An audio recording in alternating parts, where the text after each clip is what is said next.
Some secrets are not buried in the earth. They are pressed between pages, folded in linen, hidden inside walls, waiting with the patience of stone for someone willing enough or foolish enough to look. In the spring of 1923, a crew of workers renovating an old plantation house in Claiborne County, Mississippi, found something that made them stop. Not a body, not a weapon. Something far more unsettling than either. Wrapped in oilcloth behind a false panel in the study wall, they pulled out a leather-bound book, its pages brown and brittle, its ink faded to the color of dried mud. A diary, dated 1851 through 1857, and written apparently by two different hands. By nightfall, the foreman had sent for the county historical office. By the following week, 3 people who had read its contents had reportedly refused to speak about what they found. One is said to have described it simply as the most honest account of evil I have ever read.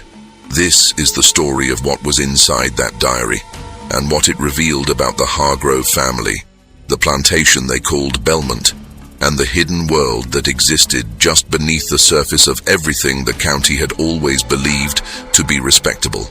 Stay with this, because what happened inside that big house is far stranger and far more disturbing than anyone who lived nearby ever suspected. Before we continue with the story of the Hargrove family and Belmont plantation, if this is your first time here, welcome to this channel. We tell stories like this one, real, dark, and rooted in the buried corners of American history. Subscribe and hit the notification bell so you never miss a story.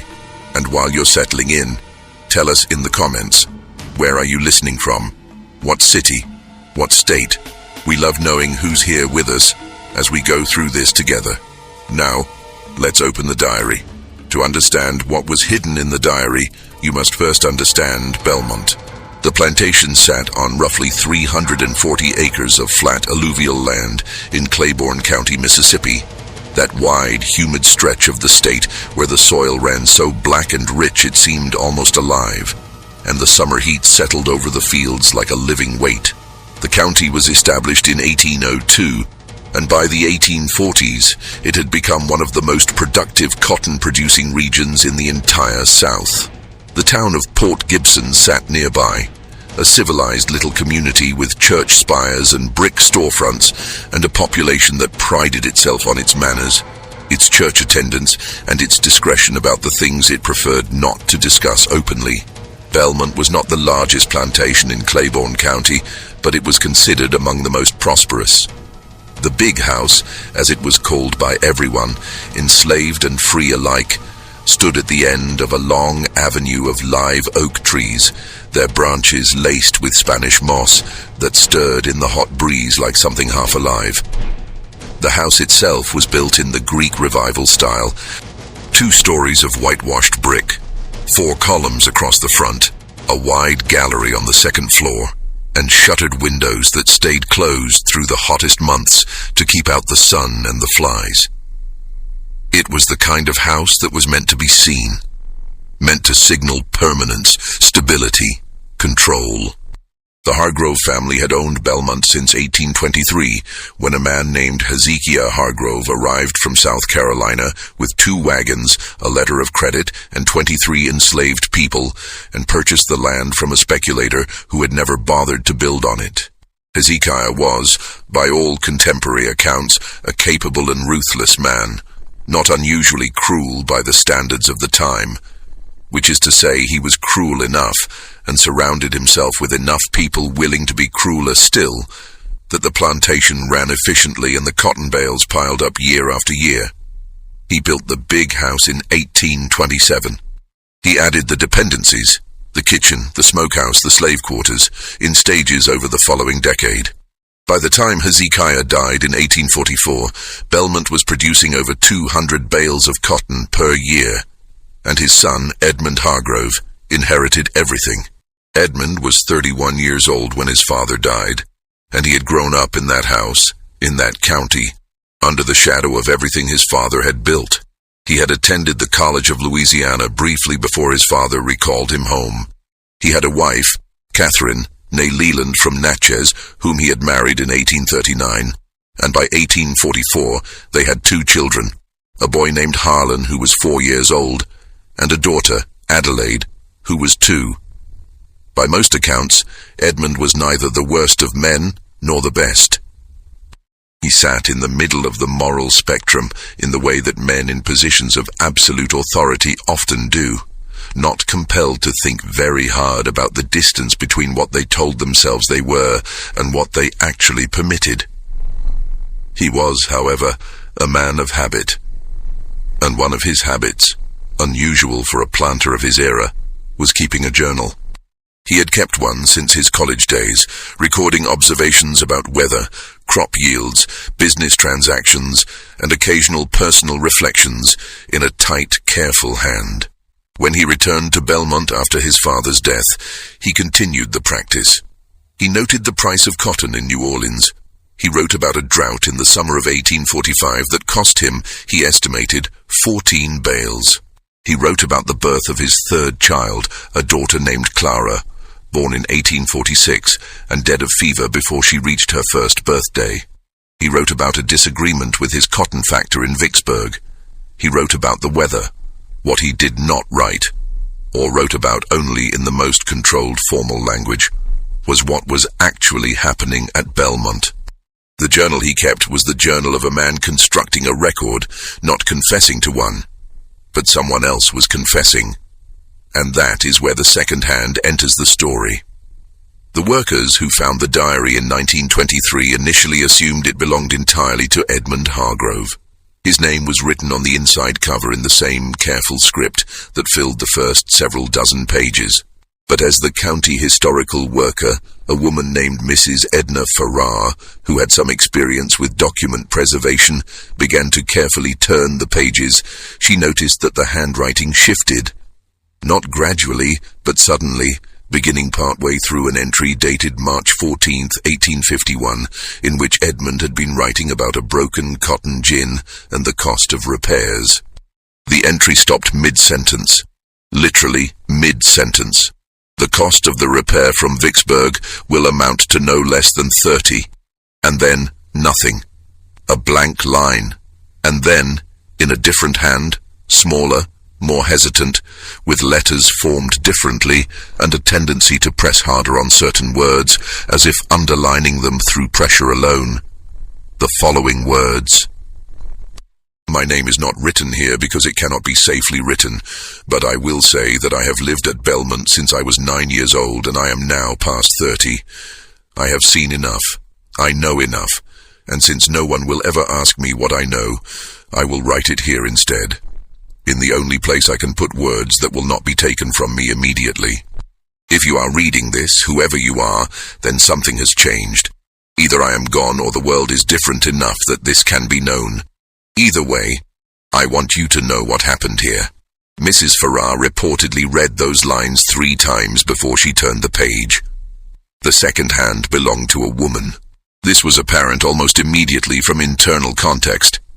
She referred to herself obliquely but unmistakably as a woman, and as the person responsible for the domestic management of the big house. She was enslaved. She had access to Edmund Hargrove's journal. This was itself remarkable, and she explained it bluntly in her second entry. She had learned to read and write at age 9, taught secretly by the previous mistress of the house before that woman died, and she had kept this knowledge entirely hidden for over 20 years. Edmund Hargrove did not know that the woman who cleaned his study, laid his fire, and dusted the shelves of his books could read every word he wrote. She signed each of her entries only with the letter R. She never gave her full name. She explained this in the very first entry. If this is ever found before the time is right, I will not have my name used against the people I have tried to protect. R is enough. R is me. R has always been enough. Over the course of the 1920s investigation and subsequent decades of academic interest, historians could not definitively establish who R was. The plantation records from Belmont, a ledger kept by Edmund Hargrove, listing the enslaved people at Belmont with ages, descriptions, and assigned work, listed a woman named Ruth, approximately 35 years old in 1851, described as the housekeeper. noted as having been at Belmont since approximately 1824. She would have been a child of roughly 9 in 1824, the year the previous mistress of the house, Hezekiah Hargrove's wife, died of consumption. Most historians who have studied the diary believe that Ruth was R, but they have never been entirely certain. Because R was careful, she was extraordinarily careful. And the care she took, the way she moved through that diary, revealing things in layers, never saying more than she needed to, always keeping something in reserve, suggests a woman who had survived a very long time in a very dangerous place by understanding precisely when to speak and when to hold still. To understand the diary, you must read it as what it actually is. 2 records of the same place, written by 2 people with entirely different access to the truth. Edmund's entries, which continue throughout the diary interspersed with ours, describe Belmont from above. He writes about production, about labor assignments, about the price of supplies from Port Gibson.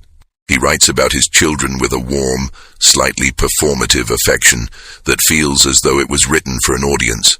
He writes about Catherine, his wife, occasionally, mostly in passing, mostly in relation to household matters. He notes in April of 1851 that he has hired a new overseer, a man named Denton Rook, who came recommended from a planter in Jefferson County.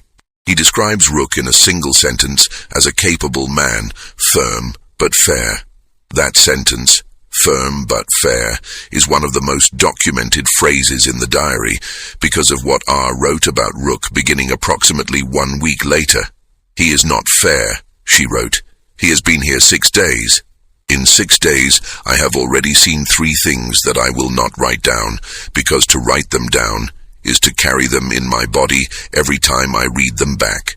But I will say this, the man Hargrove hired is a different kind of trouble than what we have had before. The previous man, Stokes, was brutal in a straightforward way. You knew what he would do and when he would do it and why. This one is different. This one smiles. This one has a way of talking to Mr. Hargrove that makes Mr. Hargrove believe whatever he wants to believe. And the things this man does, the things I cannot write, he does them quietly. And then he stands at the supper table and discusses cotton prices with a calm voice. And I watch Mr. Hargrove nod and think he is getting value for his wages. Mr. Hargrove is not a stupid man, but he has decided, I think, that there are things he does not want to know.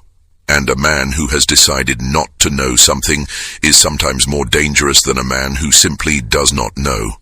This passage was circulated widely among historians after the diary was first formally analyzed in the late 1940s. It is considered by many scholars of antebellum history to be one of the most psychologically precise observations about the complicity of plantation owners that exists in any primary document from the period. But the diary had much more to reveal than the figure of Denton Rook. What Edmund truly did not know, or what he had buried so deeply in deliberate ignorance that it amounted to the same thing, was the interior life of his own house. He did not know that the woman who managed his domestic affairs had been reading his journal for years.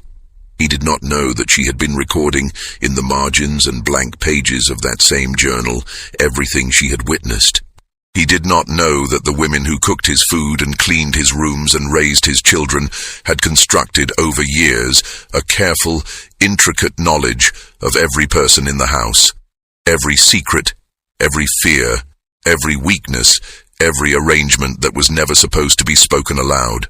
He did not know, above all, that the most important thing he owned, the smooth, prosperous face that Belmont showed to the county, was maintained almost entirely by the intelligence and labor of people he had never once asked to speak. The big house at Belmont had 11 rooms on the main floors and 3 rooms in the attic that were used for storage and, during busy seasons, for sleeping. The basement was used as a root cellar and also, R notes this with a particular flatness that suggests she considered it beneath comment, as a place where people were sometimes confined. The domestic staff who worked inside the house at any given time numbered between 4 and 7 people, depending on the season and the needs of the household. Among them, R identifies several by name in her diary entries, using names she clearly knew to be the names those individuals used among themselves, not necessarily the names recorded in Edmund's ledger. There was a woman she calls Delia, who was the cook, middle-aged with a burn scar on her right forearm from a kitchen accident years earlier, and a memory for recipes, remedies and faces that R describes as remarkable. Delia knows things about this family that the family does not know about itself, R wrote in one entry. She has cooked for them for 20 years. She has watched every one of them eat.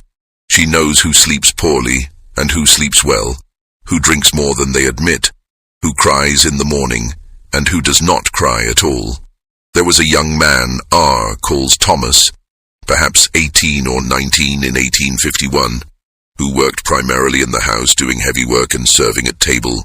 R's entries about Thomas carry a particular care, a tenderness she allows herself nowhere else in the diary. She describes him as quick, observant, and possessed of an anger he managed with enormous discipline. She notes that Thomas could read numbers, though not letters, and that he had a talent for calculating things in his head. Cotton weights, distances, times, that several of the white men on the plantation could not match and had learned not to mention. There was a girl R calls Nance, perhaps 12 or 13, young enough that R writes about her with something very close to dread. Nance is not yet grown, she writes, and the house is not a safe place for a girl who is not yet grown, and I am doing what I can, and it is not enough, and I know it is not enough, and I am writing this down because writing it down is the only thing I can do that does not destroy me entirely. This passage, and the several that follow it, always oblique, always carefully controlled, never saying explicitly what she means but never leaving the reader uncertain, represents what historians have described as the hardest section of the diary to read. Not because R uses violent language, she does not, but because of what she does not say. Because of the space around the words, the careful avoidance of direct description that is somehow more shattering than description would be. R writes about Nance with the awareness of a woman who understood exactly what the girl was being moved toward and could not stop it, but could witness it and could refuse to let the witnessing be erased. That refusal, to let things be erased, is the animating force of the entire diary. Catherine Hargrove, Edmund's wife, appears in R's diary more than in Edmund's own entries, which is itself a telling fact. Edmund mentions Catherine in passing, as a presence, as the manager of domestic accounts, occasionally as the source of a request he deems unreasonable and then grants anyway. He does not describe her in any depth. He does not write about her inner life at all.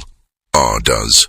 R's portrait of Catherine Hargrove is one of the most complex in the diary, complicated, unsparing, and marked by something that resists easy categorization.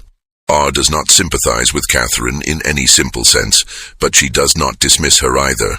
She writes about Catherine as a woman trapped in a system she had not designed and could not escape, who had nonetheless found ways to use that system that made her complicit in its cruelties, and who had also, in small and almost invisible ways, occasionally pushed against it.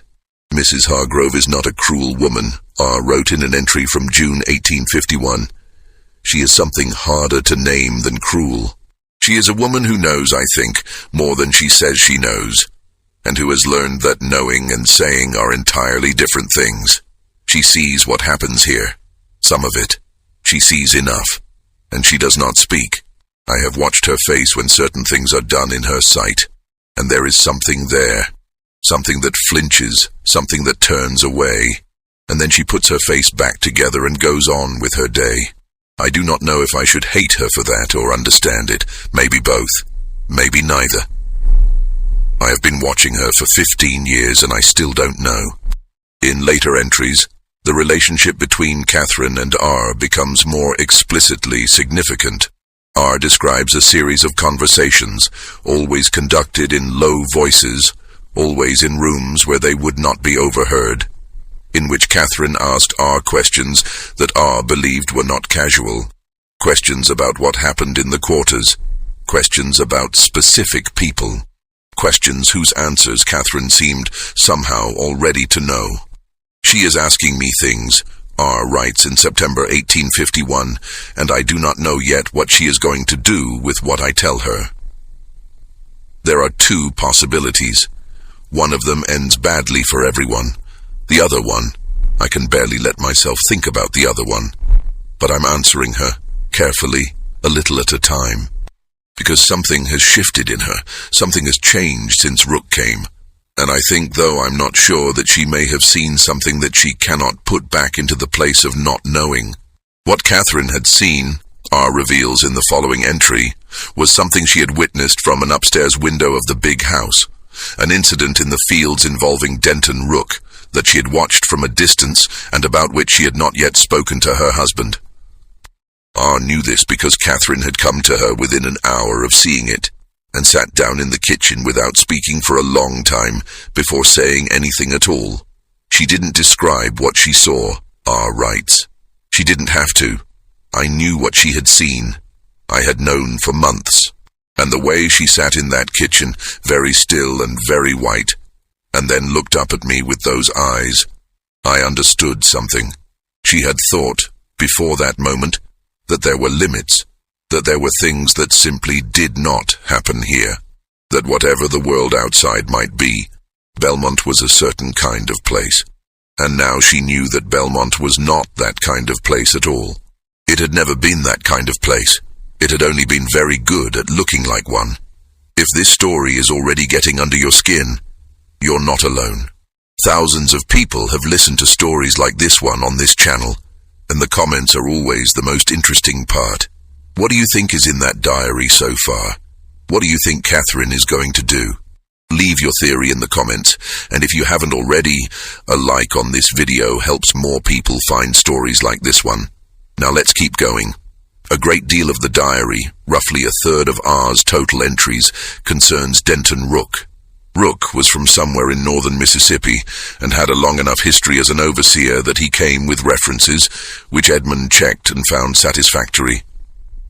He was approximately 40 years old in 1851, a lean man with close-set eyes and an unhurried manner that the planters who wrote about him in their own letters and records, several of which surfaced later, tended to describe as professional.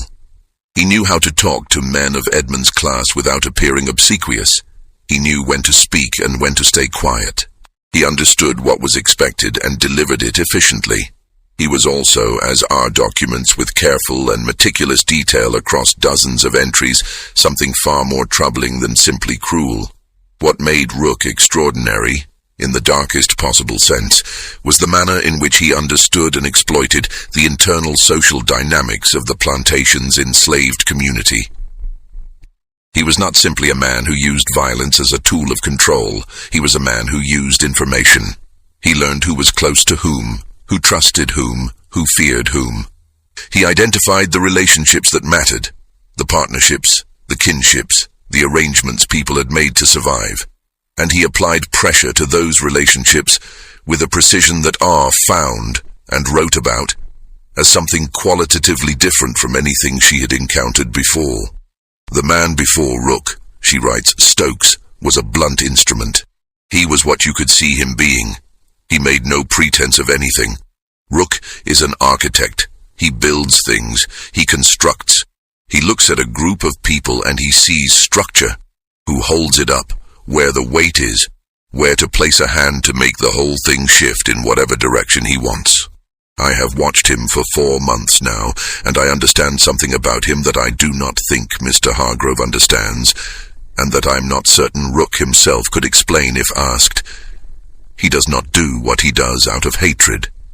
He does it because it is interesting to him, because it is a kind of problem he enjoys solving.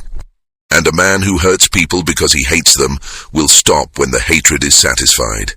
A man who hurts people because it is a problem he enjoys solving will never stop. There is always another problem. This analysis, This recognition of Rook's psychology is what gives R's diary its particular character. She was not simply documenting events, she was thinking. She was building a model of the man she was watching, and she was doing it with a precision and depth that is remarkable in any document from any period, and is extraordinary in a document written in secret by a woman in her circumstances. She was also, as becomes clear over the course of the diary, doing something with what she learned. The diary begins to shift in tone around November of 1851. R's entries become shorter, more clipped, with less of the interior analysis that marks her earlier writing and more of a kind of encoded reporting. Events recorded tersely, sometimes in abbreviations that suggest she was writing quickly and carefully, aware of the risk she was taking every time she opened the book. Something was being organized. R does not say this directly. She never says directly what she and the people around her were doing, but the accumulation of details makes it unmistakable. She writes about conversations with Delia in the kitchen that end when a certain someone passes the door. She writes about Thomas being given a task that takes him to Port Gibson, and noting with great care that he returned with certain information about a certain matter that she does not name. She writes about a man in the field quarters she calls only by the initial P, a man she describes as the person everyone listened to, the kind of person who moved quietly, but whose quiet movement changed the direction of things around him. I told P what I know, she writes in December 1851. All of it, or as much of it as I have been able to record. He did not speak for a very long time after I finished. When he did speak, he said, "We have to know everything before we can do anything." That's right. That's the only right thing. And I told him that I was working on it. And he looked at me in the way that a man looks at you when he has known for a long time, something that you have only just figured out about yourself. And he said, "I know you are. What were they working toward?" This is the question that consumed every historian who studied the diary. And the answer, when it finally emerges, gradually, over many more months of entries, through the long, slow winter of 1851 and into the spring and summer of 1852, is not what anyone expected. They were not, primarily, working toward escape. Though the diary contains several references to people who had already escaped, names spoken with a particular care, a deliberate absence of detail, as if the very blankness of the description was a protection. The larger plan that R describes was not about leaving Belmont. It was about documenting it. R explains this in her most explicit entry, dated March 3, 1852, with a clarity that suggests she had been thinking about how to say this for a long time. What I have understood, finally, is that the only thing that will outlast us is a record. Bodies go into the ground and the ground forgets. Words can be burned, and mouths can be closed, and names can be taken away, one by one, until there is nothing left to prove that any particular person was ever here, that they thought or felt or suffered or hoped. That is what the people who run places like this understand about power. That power, at its deepest root, is the power to control what gets remembered. And we have no power in this place. We have none of the things that power is made of, no money, no land, no law, no weapons. But we have this. We have what we have seen, we have what we know. And if we can find a way, to make what we know survive past the moment when those who would destroy it have the chance to destroy it, then we will have done something that matters. Not everything, not enough, but something. This passage, sometimes called by historians the Declaration, reframes everything that comes before and after it in the diary. The diary itself was not simply a record of events. It was the central document of a deliberate project undertaken by R, in collaboration with at least several other people in and around the Belmont plantation, to create a lasting account of what happened there. An account that those in power at Belmont would never know existed, and they did not know it existed, not for over 70 years. The year 1852 brought changes to Belmont that Edmund Hargrove documented with his usual careful neutrality, and R documented with a specificity that makes the two records almost unrecognizable as accounts of the same events. In Edmund's journal, a note in March that the cotton yield projections for the year were favorable. A note in April about a fence on the property's eastern border that needed repair. A note in May about a barbecue at a neighboring plantation, the Fentress place, 6 miles to the south, that he and Catherine attended and found pleasant. A note in June that a field hand had run away and had not been recovered. A note in July about the heat. In R's diary, the same months filled with a compressed intensity that makes them almost impossible to read at a normal pace. The man who ran away in June, R calls him Calvin, was not simply a man who decided to leave. R describes weeks of preparation behind that decision, the careful accumulation of information about routes and contacts, the particular combination of circumstances that made June the right moment and not May or July. She does not celebrate his departure exactly. She writes about it with a kind of controlled grief, the grief of someone who understands that every person who leaves makes the lives of those left behind somewhat more precarious, and who also understands that the person who left had every possible right to go. Calvin is gone, she writes. I hope he has gone far. I hope he has found the people who were waiting for him, in the places we talked about. I hope he is already somewhere that looks nothing like here. And I hope, I pray, I hope with everything I have, that no one in this house understands enough of what happened for it to come back to the ones who are still here. We were careful. We were as careful can be. But careful is never quite enough in a place that has eyes in every corner, and some of those eyes belong to people who will use what they see to try to make themselves safer by making someone else less safe. That is how a place like this works. That is one of the things that Rook understood and built upon, and that we have had to work around, and that keeps me from sleeping as well as I should. She was right that they had been careful. Calvin was never recovered. Edmund's journal notes the fact of his disappearance with a single entry, and never mentions it again. But something in the household shifted in the weeks after Calvin's escape. R records it in her entries with a particular attention, a change in Rook's behavior, a new watchfulness that was different from his ordinary surveillance. He was looking for something, not for Calvin, who was gone, and almost certainly gone for good. He was looking for how Calvin had managed to go. He was looking for the structure behind the escape. He was looking for who knew. Rook came into the house 3 times this week on no clear errand. R writes in July 1852. He does not need to be in the house. He has no business here. He is coming in because he wants to see us. He is watching the way we are when we think no one is watching, which is different from the way we are when we know eyes are on us. And the difference is information, and information is what he lives on. I have been very still. I have been so still. Thomas has been still. Delia has been still. We are practiced at stillness, all of us. But I am watching him watch us, and I am thinking, he has something. Not everything. Not enough to act on. But something. A feeling. The feeling a man like that gets when a thing he built has been moved without his permission. The summer of 1852 passed in this atmosphere. A kind of sustained, invisible tension that none of the records would show to a casual reader. But that R documents entry by entry like the careful recording of a temperature that keeps rising without ever quite reaching the point of boiling. Just when we thought we understood what Belmont was. Rook starts to close in. If this story is giving you chills, share this video with someone who loves dark history. Hit the like button to help the channel keep telling stories like this one.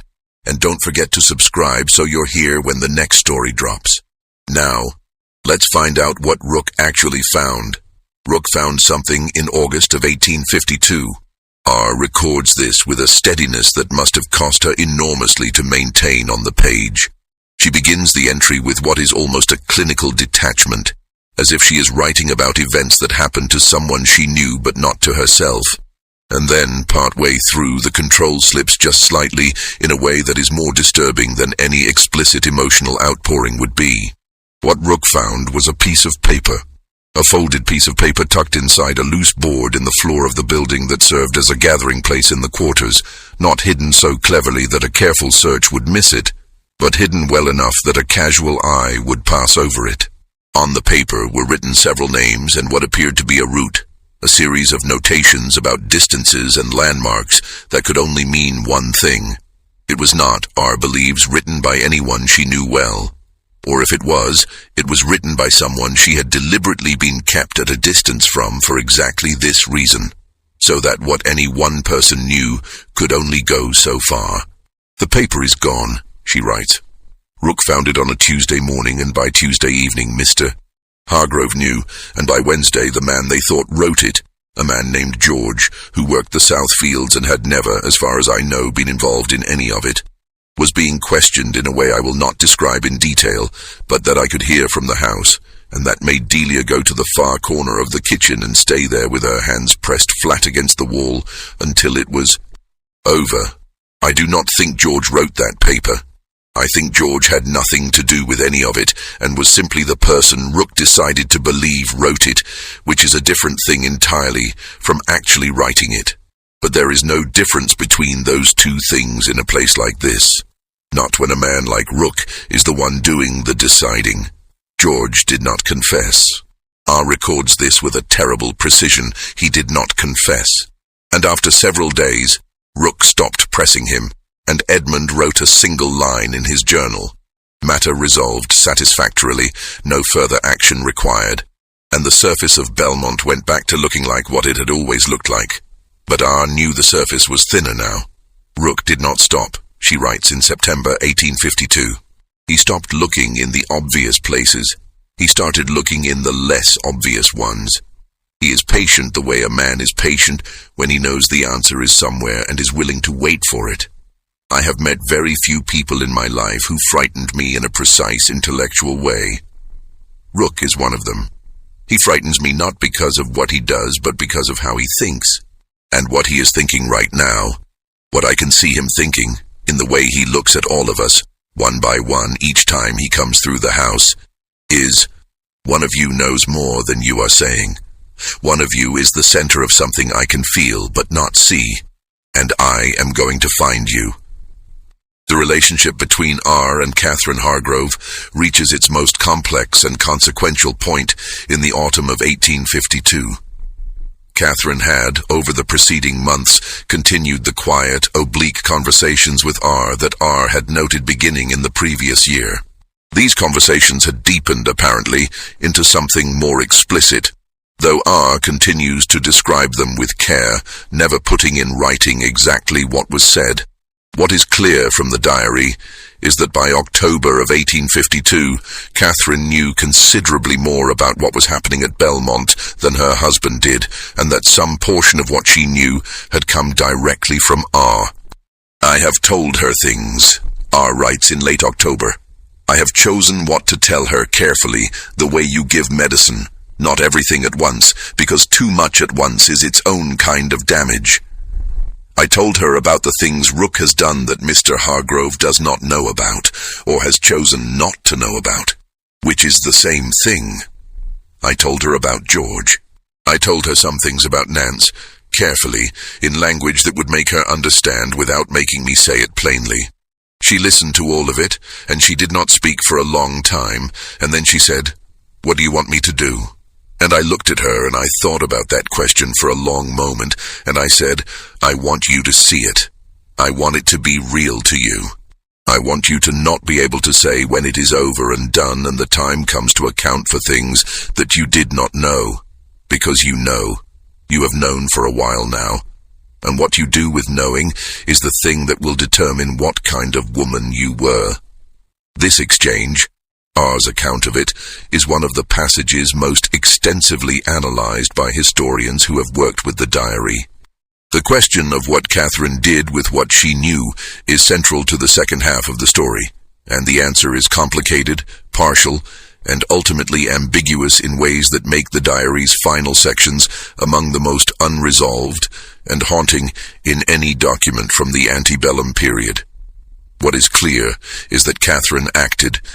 What is contested, and what R herself seems uncertain about in her later entries, is whether what Catherine did was brave or expedient, or something in between that resists easy naming.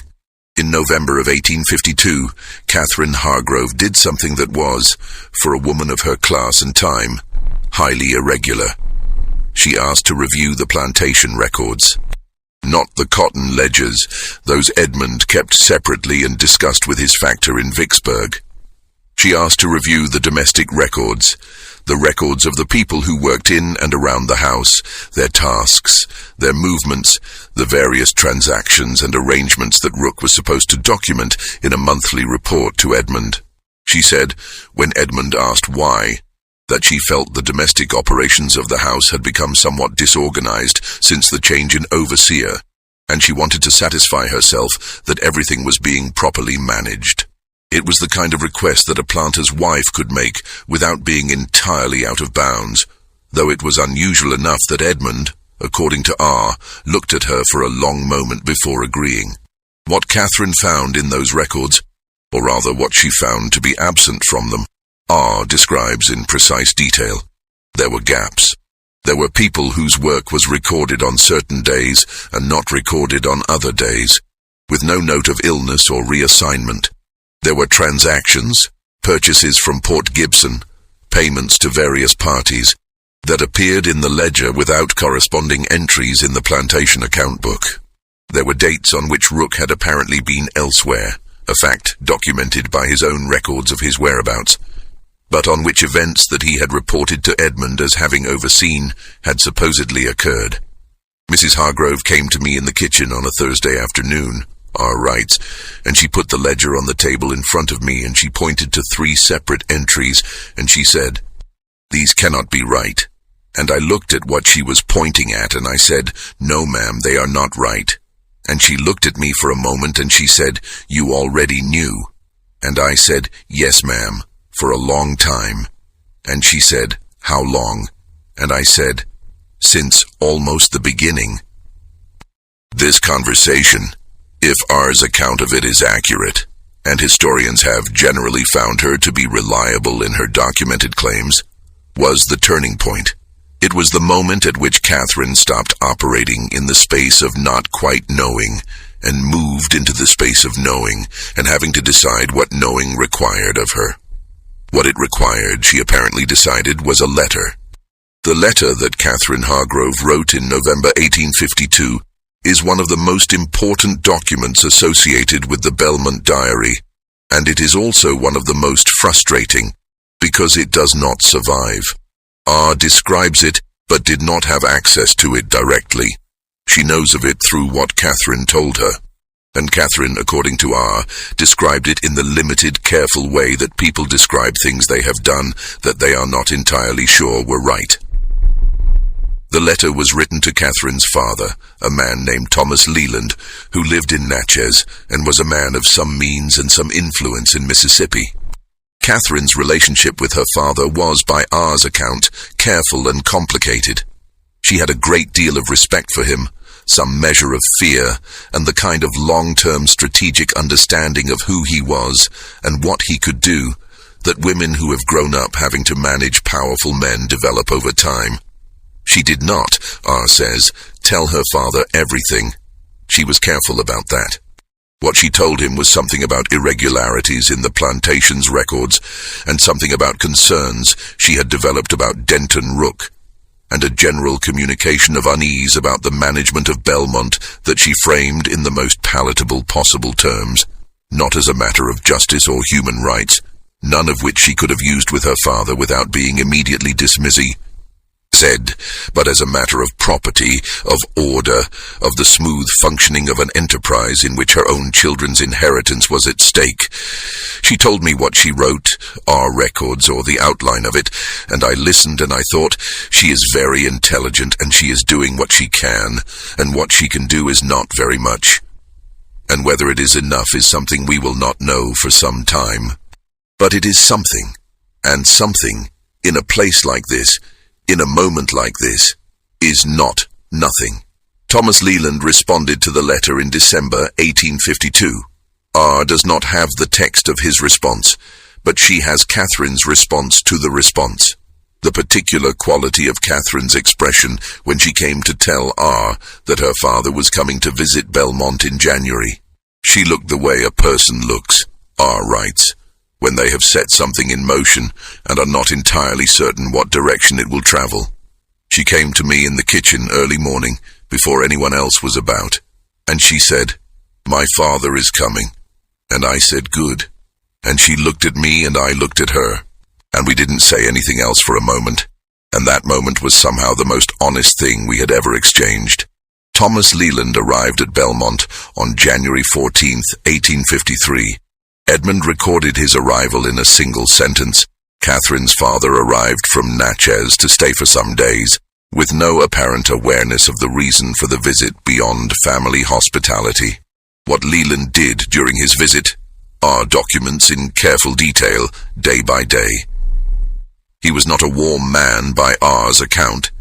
He was quiet in a way that communicated watchfulness rather than contentment, and he had the manner of a man accustomed to evaluating things, people, properties, situations, rapidly and without sentiment.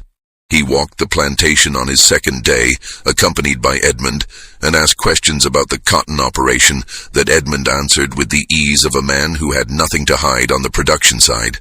On the third day, Leland asked to meet Denton Rook. R watched this meeting from an angle she describes with precision. She was moving through the hall near the study door, slowly, with purpose, in that practiced way that allows a person to be present without appearing to be present. The meeting lasted, she estimates, 45 minutes. She could not hear all of it. What she heard was Leland asking questions in a quiet, steady voice, and Rook answering in his usual unruffled manner.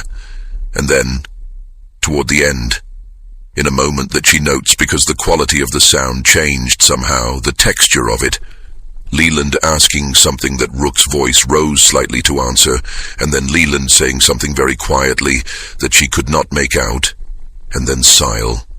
N.C. I did not see Rook's face when he left the study, R writes. I was not in a position to see it, but I saw him in the yard an hour later, and he had an expression I had not seen on him before. It was small, just a tightening around the eyes and mouth, but it was there. Something that Leland said had landed. Something had reached him in a way that other things had not. I do not know what Leland told him or showed him. I do not know what Catherine's letter said precisely. But something changed in that room. Something shifted. Leland stayed at Belmont for 8 days. He left on January 22nd, saying farewell to Edmund with every appearance of cordiality. He said goodbye to Catherine on the gallery of the big house. R watched this from inside, through the slats of a shutter. He held his daughter's hand, R writes, for a moment longer than courtesy requires. He looked at her. He did not say much. She did not say much. And then he was in the carriage, and the carriage was moving down the avenue of oaks, and she stood on the gallery watching it go until it was out of sight. And then she came inside, and she walked past me without stopping, and she went upstairs, and I heard her door close. And I stood very still, and I thought, now we wait. T. Denton Rook left Belmont in February of 1853. Edmund's journal records this in 4 words. Rook has given notice. There is no further comment, no explanation, no apparent curiosity about the reason, no note about whether he attempted to retain Rook or found his departure inconvenient. 4 words. As if it were entirely ordinary for an overseer to leave in the middle of winter, in the middle of the productive preparation period for spring planting. R's entry on the same day is much longer. He is gone, she begins, and then she writes nothing for a full line, a blank space, as if she needed to sit with that fact for a moment on the page before she could continue. He is gone. He left this morning without ceremony, without the kind of departure that would draw attention or demand it. He loaded his things into a wagon, and he drove down the avenue of oaks, and I watched him go from the second-floor window, and I watched until I could not see him anymore, and then I kept watching for a while longer, just to be sure. And then I sat down on the floor of the upstairs hall, and I put my head against the wall, and I stayed there for a long time. I do not know exactly what Leland did. I do not know what Leland said or showed or threatened or arranged. I know that a man like Leland has means and connections, and the understanding of how to apply pressure in the places that matter, and I know that something was applied because Rook is gone. That is all I know. That is enough. But I also know this: Rook being gone does not fix what he did. It does not undo any of it. It does not bring back what was taken. It does not change what this place is, at its foundation, what it has always been. It only means that one particular form of a particular horror is no longer present. The horror itself is not gone. The horror is the land and the law and the way things are arranged, and the fact that a man like Rook could come here and do what he did and then leave in a wagon on a February morning and go somewhere else and do it again, because nothing, not Leland, not Catherine, not any of it, had the power or the structure or the will to actually stop him from going somewhere else. He is gone from here. He is not gone from the world. And that is the part I have to find a way to live with. This passage, and the several that follow it in the days after Rook's departure, represent R at her most explicit about the structural nature of what she was living inside. She understood, with a clarity that is sometimes breathtaking to read, that the removal of one individual, however significant, was not a solution to anything fundamental. She celebrated Rook's departure for exactly one entry. Then she turned back to the work. The diary continues for 4 more years after Rook's departure, running through 1857. These years are quieter, not in the sense that Belmont was peaceful or just, but in the sense that the particular acute danger that Rook had represented was no longer present. Edmund hired a new overseer, a man named Jarvis, who R describes briefly and without the sustained dread that characterizes her entries about Rook. He is what he appears to be, she writes, which is either the clearest possible commendation or the clearest possible condemnation, depending on what you already know about the place. Probably both. What the later years of the diary document, and what makes them, in some ways, the most remarkable section of the whole, is the steady continuation of the project that R had described in her declaration of March 1852. She kept recording. She recorded names. She recorded dates. She recorded events, carefully and with attention to the details that mattered. Not the events that Edmund would record, the cotton prices and the weather, but the events beneath those events, the births and deaths and separations and arrivals, and quiet acts of resistance and connection that constituted the real life of Belmont's enslaved community. She recorded the people who left, the ones who ran, and the ones who were sold, and the ones who died, and the ones who simply, somehow, found a way through.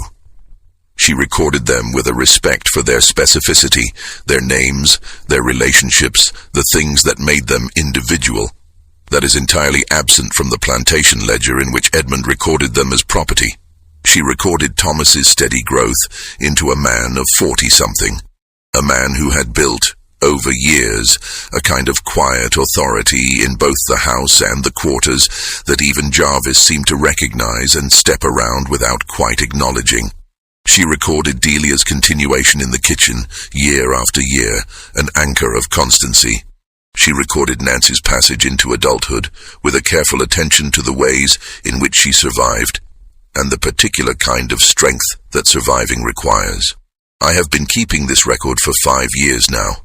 R writes in an entry from sometime in 1856. The year is written but not the month, one of the few entries without a full date. I have been keeping it hidden, and I have been keeping it careful, and I have been thinking for a long time about what happens to it after me, because I am not young anymore. I have been in this house since I was a child, and I have watched everyone around me age, and I look in the glass and I see a woman who is getting older too, and I understand that there will come a time when I am not here to keep this safe. I have been thinking about that. I have been planning for it. The book has to survive past me. What is in this book has to survive. The entries that follow suggest that R had developed, by the mid-1850s, a plan for the long-term preservation of the diary.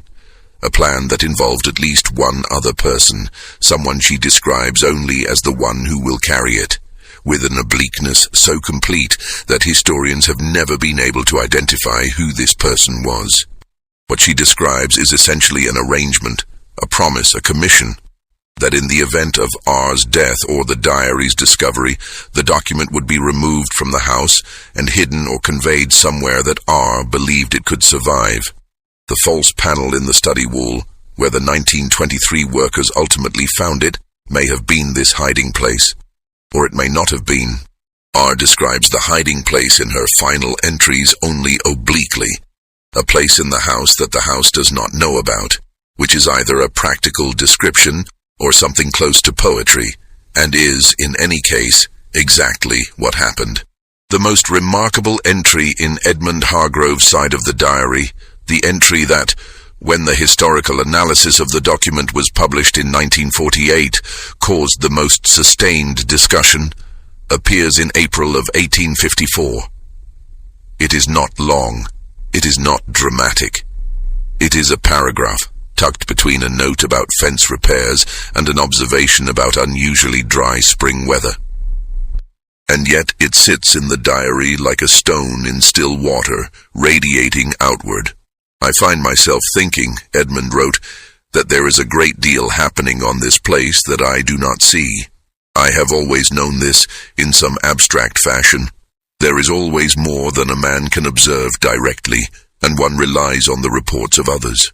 But lately I have had the sensation, stronger than I have felt it before, that what is unseen is not simply more of what I see, but something different, something organized.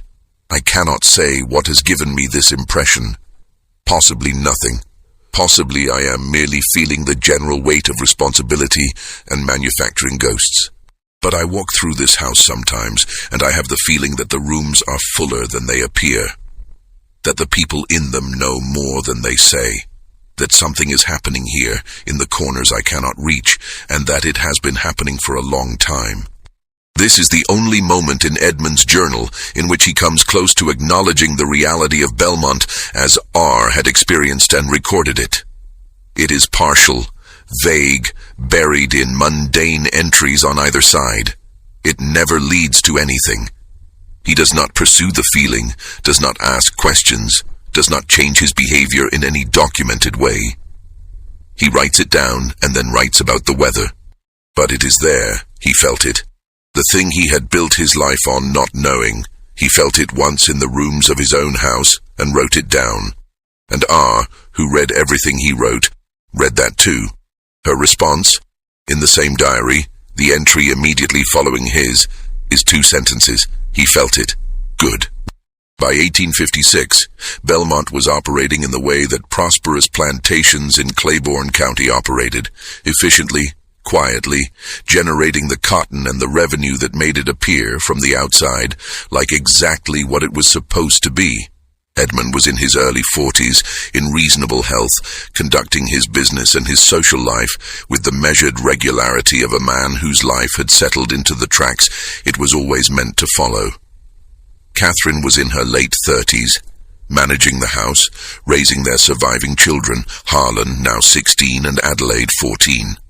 The county around them was fully settled into antebellum prosperity, with its church spires and its brick storefronts and its careful civic life. Beneath this surface, R was watching everything. She recorded in 1856 something that she notes she had known for a year but had been uncertain whether to write down. A set of observations about Harlan Hargrove, Edmund's son, that she describes with particular care. The boy is not his father, she writes. In ways both better and worse, he is not his father. He has Edmund's intelligence, but not Edmund's habit of deliberate blindness. He sees things. He has been seeing things for years. I have noticed this since he was small, the way he watches, the way he moves through this house and the yard and the quarters, with his eyes open in a way that his father's are not. I do not know yet what he is going to do with what he sees. He is 16 and the world is teaching him the lessons it teaches the sons of men like Edmund, and most of those lessons end with a young man who sees things deciding that what he sees is simply how things are, and therefore not worth troubling over. But I watch him. He has not made that decision yet, and I am not certain he will. The entries about Harlan continue sporadically through 1856 and 1857, and they record something remarkable. A series of encounters, always indirect, always partial, between R and Edmund's son, in which something was communicated without ever quite being said. He helped Thomas carry a load of wood into the house, R writes in September 1856, and he did not say anything about it, and Thomas did not say anything about it. But when Jarvis saw and started to say something, Harlan looked at him in a way, not angry, not sharp, just a very clear look. And Jarvis stopped. He is 16 years old, and he stopped Jarvis with a look. He doesn't know yet what he is. He is feeling his way into what kind of man he will be. But that look, I have thought about that look for days. The last entry in R's section of the diary is dated September 7th, 1857. It is not a dramatic entry. It does not announce anything. It does not give the impression of a woman who knew it was her last entry. There is no sense of finality, no summing up, no farewell. It reads as a continuation of an ongoing practice that simply, after this date, stopped. Another good morning, she begins, which is, of all things, the way she begins the entry. The light came in sideways across the kitchen floor, and Delia made coffee that was better than yesterday's. Thomas came in early and fixed the hinge on the kitchen door that has been crooked for a month. Nance is well. P sent word through the usual means that things are stable. She then writes about a series of small domestic matters, a repair needed in one of the upstairs rooms, a question about the winter supplies, a note about one of the children at the quarters who had been sick and seemed to be recovering. She writes about these things with the specificity of a woman for whom the daily details of the people around her are not small at all, for whom they are, in fact, the substance of everything. I have been thinking, she writes in the second half of the entry, about what this book is. Not in the abstract way I have sometimes thought about it, the declaration and purpose of it, but in the plain way. What is it exactly? It is a record of a place. It is a record of people. It is a record of what I saw. It is a record written in the only way I could write it, hidden inside another man's record of the same place, which is itself a kind of argument, a kind of proof that two entirely different things can exist in the same space, and that the one on the outside, the one with the name on the cover, is not the truth of what is there. The other one, the one in the margins, the one underneath, the one written in a different hand, that is the truth. Not the whole truth, because no single document can contain the whole truth, and I know that. But a true record. An honest one. One that did not look away. I'm going to put this book in the place where it will be safe, she continues, and I'm going to trust that it survives, and I'm going to trust that whoever reads it, whenever they read it, however much later that is, will understand what they are holding. Not just the words, the weight of the words, what it cost to write them, what it cost to keep them. A great deal was taken from the people in this place, a great deal. The names that were renamed and the families that were separated and the children that were moved and the choices that were removed and the years that were consumed by other people's profit. I cannot give any of that back. I could not give it back from inside this house, with this pen, in this diary. What I could do is refuse to let it be erased. I could write it down. I did write it down. It is here. My name is not on this book. My name is R, and R is enough, and R has always been enough. And whoever you are, reading this, in whatever time you are reading this, I want you to understand something. We were here. We were here and we knew everything and we kept it, and now you know it too. The entry ends there. After a blank line, Edmund's journal continues for another 8 pages. Cotton prices, weather observations, a note about a fence. In his careful, formal hand, entirely unaware of the fact that the last entry in the same book had just been written by someone who had been reading his words for over a decade. The two voices share the same pages and never once speak to each other directly. That silence, that careful, deliberate, mutual silence, is perhaps the most accurate description of Belmont that either writer ever produced. The Belmont plantation continued operations through the end of the antebellum period, as did thousands of similar properties throughout the South. Edmund Hargrove died in 1869 of what county records describe as a prolonged illness, 3 years after the effective end of his world as he had known it. Catherine outlived him by 11 years, dying in Port Gibson in 1880.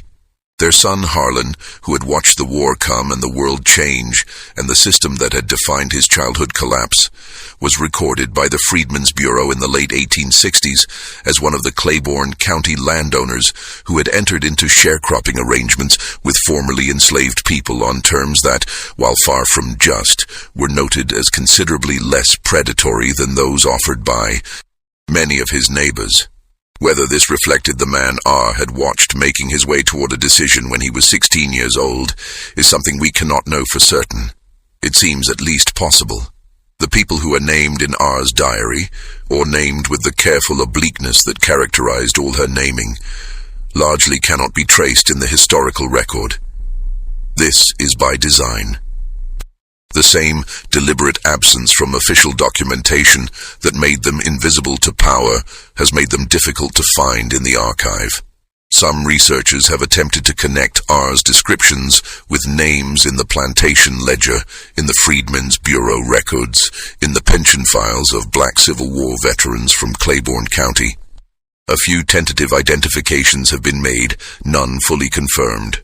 Ruth, the woman who appears in the plantation ledger as the housekeeper, born approximately 1816, disappears from the documentary record after 1857.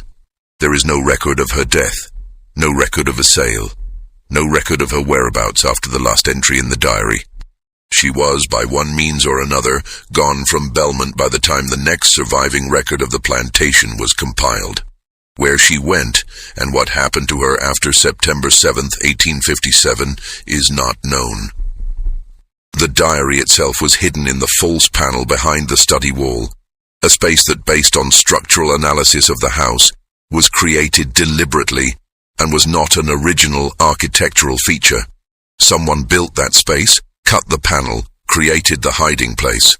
Whether it was R herself or someone else cannot be determined, but it held. Through the Civil War, through Reconstruction, through the long decades of the house's gradual decline, through its eventual repurposing as a private residence in the early 20th century, that panel held, and the book behind it held, and the words inside it held. 72 years. That is how long the diary waited, pressed into the wall of Edmund Hargrove's study, invisible and silent and carrying its two voices, until the 1923 construction crew pulled back the panel and found the oilcloth-wrapped package, and the whole long secret of Belmont came, finally, into the light. The historians who formally published their analysis of the Belmont Diary in 1948 described it as a document that resists simple summary, not because it is ambiguous about what it contains, but because what it contains is too large for a simple summary to hold. It is, they wrote, first and foremost a record of survival. Not dramatic survival, not escape, not overthrow, but the grinding, daily, meticulous survival of people who had every structure of society arranged against them, and who nevertheless found ways to persist, to connect, to resist, to record, and to refuse to disappear. The woman who wrote under the name R did not escape Belmont. She did not transform it. She did not prevent the things she described. She could not, but she wrote them down. She hid the record in the wall. She trusted across decades and the unknown future that someone would eventually find it and read it and understand what they were holding. Someone did. What do we make of a story like this? A woman in a Mississippi plantation house in 1851, writing in secret in the margins of another man's diary, building a record of everything he preferred not to see. What do we make of Catherine Hargrove, who saw enough to act, but acted only in the ways available to a woman of her class and time? Which is to say, obliquely, carefully, and partially. What do we make of Edmund himself, who in April of 1854 wrote a single paragraph describing the feeling that something organized was happening in the corners of his own house, and then closed the journal and went on about his business? What do we make of Denton Rook, who left Belmont one February morning in 1853, and about whom no further historical record can be confidently identified, who simply went somewhere else, became someone else's problem, or managed to leave even that behind? None of it resolves cleanly. History rarely does. The diary ends, but the questions it raises do not. They are still there, in the pages, in the careful handwriting, in the space around the words, in everything that R wrote, and in everything she chose, with great deliberate intelligence, not to write. We were here. She wrote that, 72 years before anyone read it. And the extraordinary thing, the thing that makes the Belmont Diary something genuinely remarkable in the dark and tangled archive of American history, is that she was right. They were here, and because she wrote it down, because she hid it in the wall of a house that outlasted everything its original owners built it to represent, we know it. We know it now. What do you think of this story? Do you think the diary revealed everything? Or do you believe there are still secrets in those pages that no one has fully understood? Leave your comment below. If this story stayed with you, share it with someone who loves dark history and won't be able to stop thinking about it either. Subscribe and hit the notification bell, because there are more stories like this one waiting to be told. We'll see you in the next one.